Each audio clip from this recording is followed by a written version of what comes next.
Okay, hi everyone. I will give you the short presentation of the theories of reality, ontology, and metaphysics.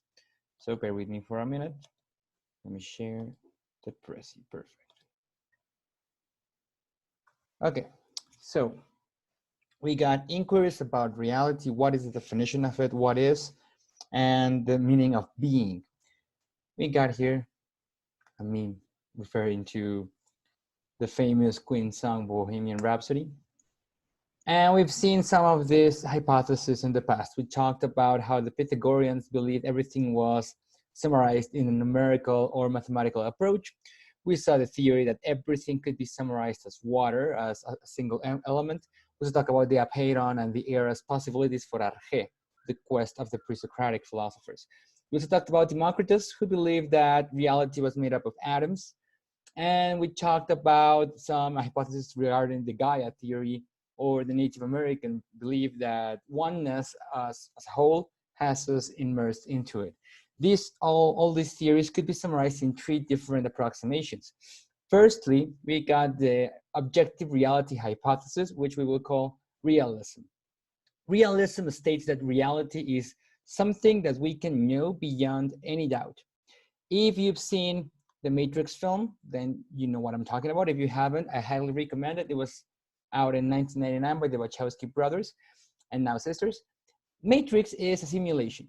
Matrix is a computer program made where humans are plugged in and they realize they live their lives without knowing it's an illusion, without knowing it's a dream. This is done in order for the machines who are living in the real reality. They harvest the electricity from the human's brain, and that is why they have the humans in this stasis, in this eternal dream we call the Matrix. That theory is based off a philosopher, a French philosopher named René Descartes, written Descartes. René Descartes has this real famous quote in Latin. It says, cogito ergo sum. It literally translates as, I think, therefore I am. These hypotheses will be explained in a minute. Let me just talk about how the quote came to be. He wrote a book. This book was called The Metaphysical Meditations. It's written here. In his metaphysical meditations, what Descartes did is he had trouble sleeping because he started realizing he did not know when he was dreaming and he was not. When he was dreaming, he assumed he was not asleep. So when he woke up, he thought, oh, this is reality. But what if this is another dream within a dream? That question led him to avoid contact with civilization. He went to a mountain for 5 days in a hut with his fireplace put on, and he started writing and thinking, how does he know he is something? And he started questioning everything. He started questioning whether the chair he sits is real, whether the heat he feels is real, whether his ideas of himself are real. And he creates an hypothesis. What if there is an evil genius, something like an evil god, something like, but it's not a god, he has no powers, it's just a genius, it's just a person or a thing that is smart enough to deceive my senses every single time. So whenever I think I'm feeling something, it's actually the evil genius putting that sensory impulse in my head or in my brain. As far as we know, we are buckets, we are brains in a bucket. We are brains who have all the synapses connected to a computer or a device that senses electrical signals, and all we think is real is just electrical signals to our brain. For all we know, we are brains in a bucket. So he starts thinking, maybe nothing is real. Maybe all there is the doubt, the question about whether it is real or not. He achieves a conclusion. Since everything could be a lie, that means there is at least someone that is being lied to, in this case, ourselves.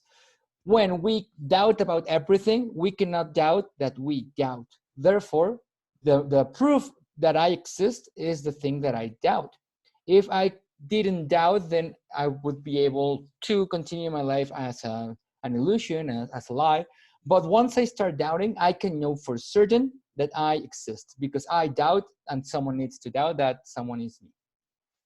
You probably know René Descartes because he was also a mathematician. He is the inventor of the Cartesian plane. I have an image here.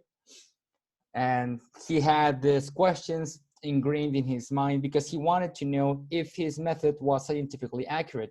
After Descartes, he invented a method that it will evolve throughout the years and become the actual scientific method. In here, we got a model of Descartes' realism. We call that a particular model of understanding the world rationalism because he believes in the power of reason. He says, my mind, my body is something that thinks. That thing that thinks is called the res cogitans. The res cogitans allows me to think of God.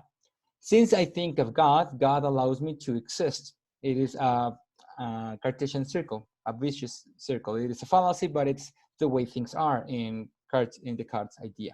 And we got the res extensa, the things that do not think, the animals, the rocks, the tables. Those are things, but they do not think. Therefore, they have no conscience of themselves. For all we know, they are illusions. Okay? The only thing we know is true is our own existence, because if we doubt, we exist. That idea also is part of theism, the belief that there is a God that created actual reality. Plato played a little bit with this idea and the idea of the demiurge. You should remember, Plato had the hypothesis of the world of forms, the theory of the forms. Reality is a form in the topos Uranus beyond the sky, and that reality is sometimes concreted into what we see, the world of shadows.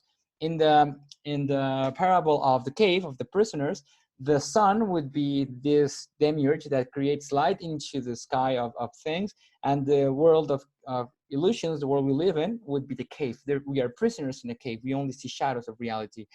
Theism would explain that there is a God that makes reality as we see it, and we cannot know God because that is above reality. That's part of objective reality theory too. We got the relative reality theory. It's called relativism. The father of relativism is Protagoras, a sophist. We will talk about it in a minute. We got this image that represents a glass. You could say the glass is half full. You could say the glass is half empty. You could say the glass is never empty because it's half liquid, half gas. But it would depend on the approximation you have, what you would say. Relativists, the people who believe in relativism, would say reality is whatever appears to the subject. Whatever you can think of reality is real, and therefore it depends on the observer. There is this modern theory called postmodernism, invented by Zygmunt Bauman in a book called Liquid Modernity, in which he states that there is no reality to refer to. Everything we can say about real things is constructed by language, and language is based on interpretations of reality. There is an artistic movement called the Italian Futurists who play with this idea. There is this play called Oedipus at Cologne, where they made a huge scenario for the actors to play in. And the only two lines is, there's a man who knocks in the door, and a guard asks, who are you? He says, I'm looking for Oedipo. Oh, Oedipus at Cologne. And that's it. And that's all you had to see, that the play was constructed in your head. There is no need for making real actors move and the real play that has a plot and it thickens and it has an ending. Everything is in your head. So there is no need for you to stand through the whole play to create in your imagination a story. This is a painting also from the Italian Futurism. It's called The Speed of the Car. The speed of the car is just 3 lines drawn like this. And if you see these lines, you say, what is that? Well, it's the speed of the car. If you put a car next to it, those lines transform into the speed of the car because a car moves when you draw these lines in our heads. But these are nothing. These clearly are not the speed of the car. You need something else to create this as a concept. That is what the postmodern believers believe in. They say that reality is constructed by language. The father of these ideas is Protagoras, the king of the sophists, and his most famous quote is, man is the measure of all things. Buddhists would be part of this idea too. They believe the world is an illusion, therefore reality can be known until you achieve nirvana, the acceptance of that illusion and the breaking of the circle of reincarnations. Hindus believe in the exact same thing. They believe all we can see and perceive is the veil of Maya, one of the avatars of Krishna. Then we got this theory, which is a little bit more complicated. We'll see that in a different video, but it's going to be the same premise. We need to explain this in a little bit more detail. But this diagram has the summary of it. So for today, it's everything. Thank you. We'll talk about it in the chat with your questions, and I'll see you in a minute.